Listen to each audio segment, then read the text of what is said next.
ওই যে আরেকটা আছে না আমির হামজা, এটা তো পুরো আধা পাগল। এটা হলো প্রতিবন্ধী, এটা করে পুরা গেছে। আমার জন্মের পর এমন মিথ্যাবাদী, মানে এর মধ্যে এমন মিশাখুর আমার জন্মের পর আমি দেখছি না। তো কিন্তু তুমি আমার নবীরে বলবা মরা নবী, যে বলবে নবীরে জিন্দা, সেই নবীরে তুমি তালাক দিবা, তো সত্য গোষ্ঠী আমি তালাক দিলাম।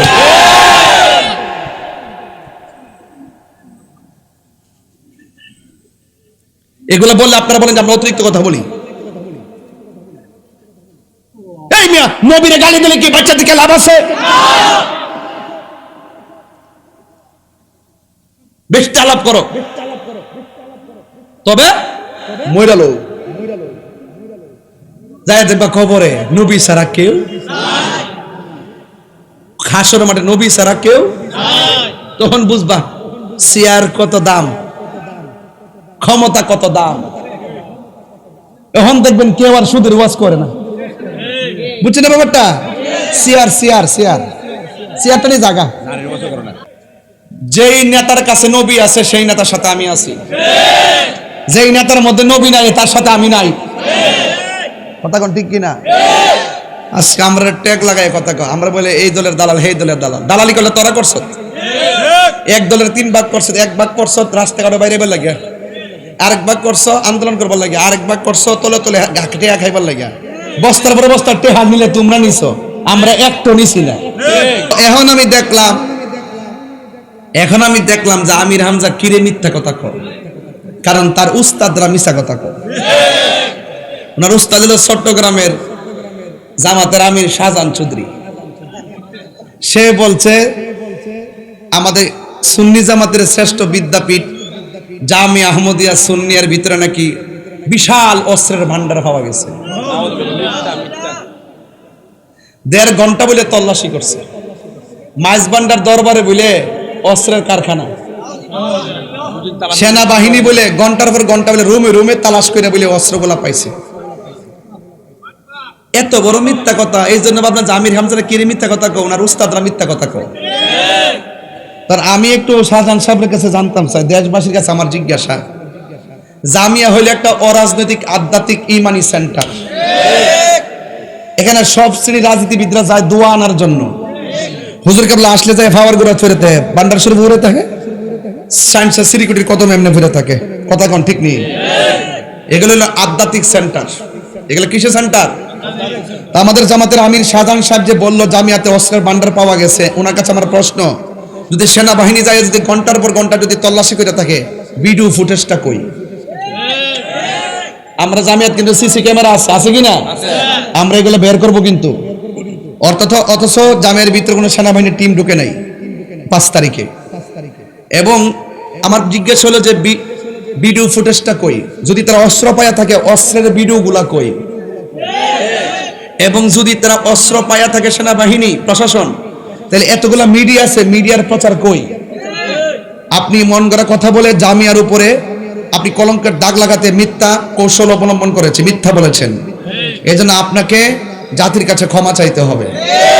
কথা বলেন ঠিক কিনা?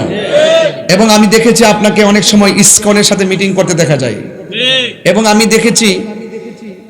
দেখেছি আমাদের না পূজা মণ্ডপে গিয়েছেন, এটা চাইতে পারে, কিন্তু ওই যে আমাদের কর্মসূচি গেছে, কর্মসূচির মধ্যে ওনার সাথে একটা ছেলে বসা, এই ছেলেটা সবচেয়ে বেশি লাঠি চার্জ করেছে এবং পুলিশদেরকে নিয়ে আমাদের সুন্নিদেরকে গ্রেফতার করেছে।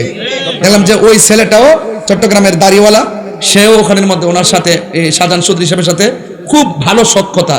এই জন্য বোঝা যায় যে আক্রমণটা হলো কিভাবে, করলো কারা, আবার জামিয়ার বিরুদ্ধে মিথ্যা অপবাদ লাগাইলো কারা। আপনারা আসলে অনেক মিথ্যা কথা বলেন, এই জন্য জাতি আপনাদেরকে বারবার প্রত্যাখ্যান করেছে। কথা বলেন ঠিক কিনা? এই জন্য এরকম মিথ্যা কথা বলা। আপনার বয়স হয়েছে না?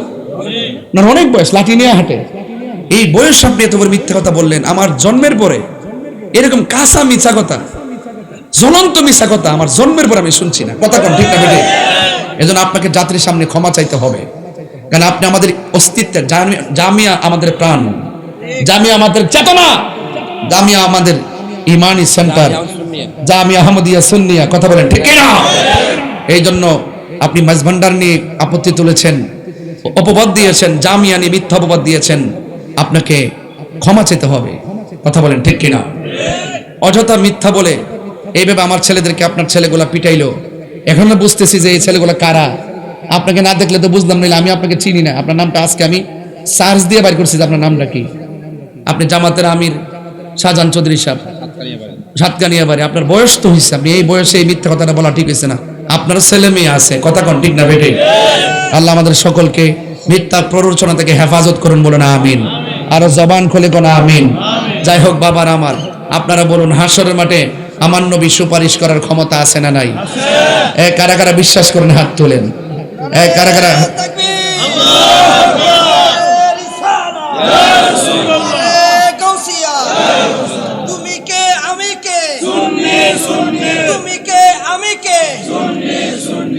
এটা মোহাম্মদের জিকির করেন, আল্লাহ আল্লাহ আল্লাহ আল্লাহ। মুর্শিদ মুর্শিদ কহিরা আমার ঘুমাসে না নয়নে, আমার এই বলিবা মুর্শিদকে মহনে। আল্লাহ আল্লাহ পাইলে নিরা লাই গো নবী, পাইলে নিরা লাই, পাইলে নিরা লাই গো নবী, পাইলে নিরা লাই। দুই কদমে চুমু খাবো, দুই কদমে চুমু খাবো, চরণ ধুলি মাখিব গাই, পাইলে নিরা লাই গো নবী, পাইলে নিরা লাই, পাইলে নিরা লাই গো নবী, পাইলে নিরা লাই। আল্লাহ জবান খুলেন, আল্লাহ আল্লাহ মুর্শিদ তুমি আমার হুঙ্গো কান্দা দিয়া। আল্লাহ তিন বন্ধু ঘুরতে গেছে, পাহাড়ের ভিতরে ঢুকছে, মুখের মধ্যে পাথর পড়ে গেছে। কোনোভাবে পাথর ধাক্কা সরাইতে পারে না, কান্নার আওয়াজও কেউ শুনে না। এখন এক বন্ধু আরেক বন্ধুকে কইরে যেভাবে পাথর পড়ছে বাইরেতে পারতাম না, এটার ভিতরে না খাইয়া মরণ লাগবো। তাহলে জীবনে আয় দেখি কোনো ভালো কাম যদি কইরা থাকে, বালা কাজটার দোহাই দিয়ে আল্লাহর কাছে কিছু চাই। একটা ডাক দিয়ে, আল্লাহ আমি একটা মেয়ের প্রেমে পড়ছি, মেয়েটাকে আমার পছন্দ হয়েছিল, আমি একদিন দৌড়ানি দিছি, মেয়েটার চাপায়ে পড়ছি, তার কাপড় চোপড় সব খুললা, তারা যখন আমি ব্যবহার করতে গেলাম তখন মেয়েটা আমার ডাক দিয়ে, তুমি তো আমার ব্যবহার করবা, আমার শক্তি নাই, তুমি যে আমাকে ব্যবহার করো আমার কিছু করারও নাই, তবে একটা কথা বলি, তুমি আল্লাহরে ভয় করো। তখন ছেলেটা ওই উপর থেকে দাঁড়ায় কাপড় চোপড় পরায় মেয়েটার বাড়িতে পাঠাইছে। ছেলেটা ডাক দিয়ে, আল্লাহ এই পাহাড়ের ভিতরে আটকা পড়লাম, যদি ওই দিন যদি সত্যিকার অর্থে তোমাকে ভয় কইরা ওই গুণের কাছ থেকে আমি দূরে যাইয়া থাকি, তাহলে পাথরটা সরাই দাও। কথাটা বলতে দিনই পাথর সরে গেছে। আপনি বুঝেননি, ওয়াজ বুঝেননি? তাইলে হাসরের মাঠে ওই শ্রেণীর বান্দাগুলা যারা আল্লাহকে ডরাইয়া দুধের মধ্যে পানি মিশানা, আল্লাহকে ভয় পাইয়া তারা দ্রব্যের মধ্যে পাথর মিশায় না, মানে গুনার কাজ ছেড়ে দেয়, আল্লাহ পাক তাদেরকে আরশে আজিমের নিচে ছায়া দান করবে। আর 3 নম্বর হলো, আপনি আমাকে ভালোবাসবেন সুর শূন্য নাকি নবীর জন্য?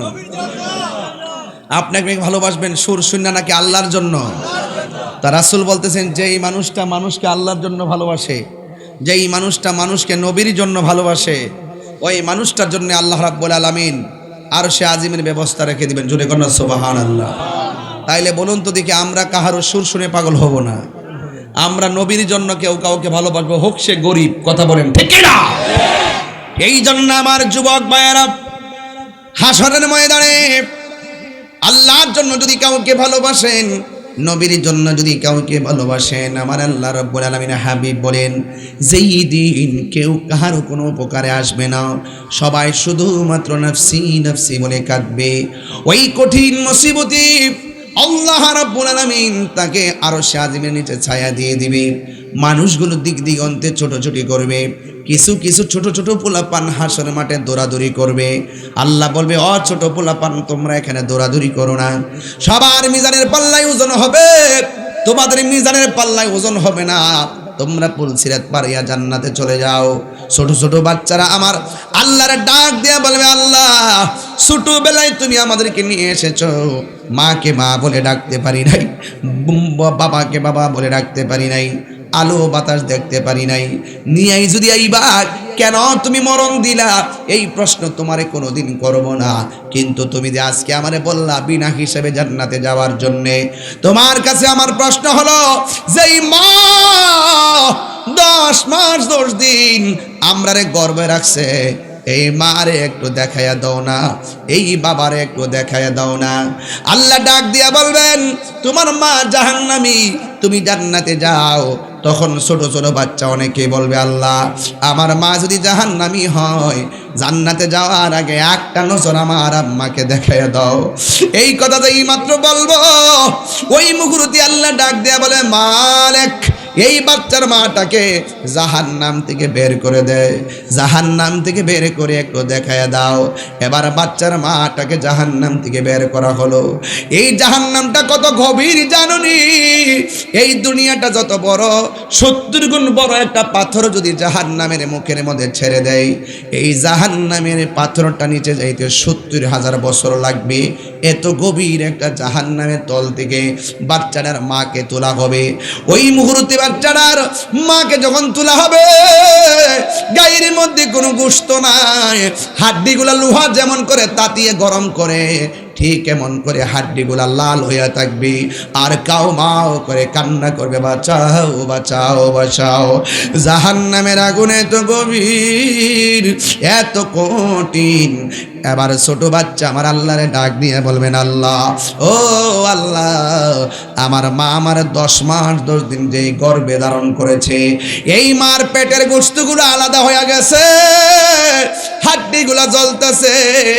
ও আল্লাহ, তুমি যে আমারে বলছো জান্নাতে যাওয়ার জন্য, আমার মা আমার পেটের মধ্যে ধারণ করতে যাইয়া কত কষ্ট করেছে। ও আল্লাহ, তোমার কাছে ফরিয়াদ করি, আমার মাকে আমার সঙ্গে একটু জান্নাতে দিয়ে দাও। আল্লাহ বলে, না না, তোমার যাওয়া তুমি যাও। এবার ছোট বাচ্চা বলবে, আল্লাহ ও আল্লাহ, আমারে যদি আমার সঙ্গে যদি আমার আম্মাকে না দাও, তাইলে ওই জান্নাত আমার লাগবে না। মেহেরবানি করে আমার আম্মার সঙ্গে তুমি আমারে দুজখে দিয়া দাও। জোরে জোরে কি আল্লাহু আকবার বলা যাবে না? এই কথা যেই মাত্র বলল, আল্লাহর রহমতের দরিয়ায় জুস মেরে উঠে। আল্লাহ ডাক দিয়ে বলবে, বান্দারে, মাত্র কি শতাংশ ভালোবাসা মা সন্তানের প্রতি দিয়েছি, সন্তান মায়ের প্রতি দিয়েছি, 1000 গুণ ভালোবাসা আমি আল্লাহর কাছে রেখে দিয়েছি। তুই তোর মায়ের জন্য যেই মহব্বত প্রদর্শন করেছিস, এর চাইতে 1000 গুণ মায়া নিয়ে আমি আল্লাহ তোরে বানাইছি।